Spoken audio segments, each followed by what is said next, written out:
Module 2 is all about bridging the cultural divide.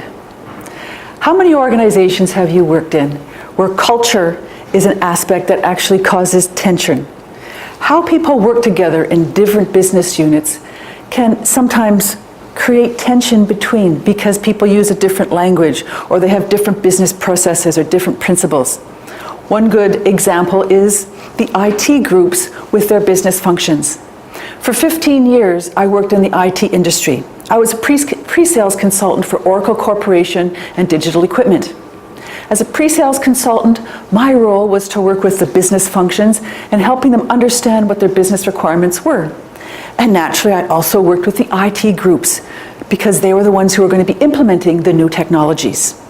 Unfortunately, after 15 years, what I experienced most of the time was working in a war zone because of the different cultures within these two business groups and the impact that it had when people speak a different language. So being able to bridge the cultural divide in your organizations is critical. And one of the ways of doing it is becoming a values-driven organization. So what does it mean to be values-driven?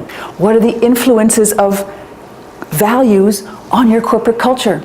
What is the importance of values when it comes to how it creates your culture, the level of employee engagement, customer satisfaction, and finally, shareholder value? The influence of values is core to those elements to your success. Next, I'll be sharing the iceberg model. When you have a look and you want to implement corporate culture, it's very important to see the different levels at work and how culture can eat strategy for breakfast. Unless your culture is aligned with your new strategic initiatives, they will have a huge impact on the success of those initiatives. 9 out of 10 strategic initiatives fail because leaders have not focused on changing people's behaviors to achieve those initiatives.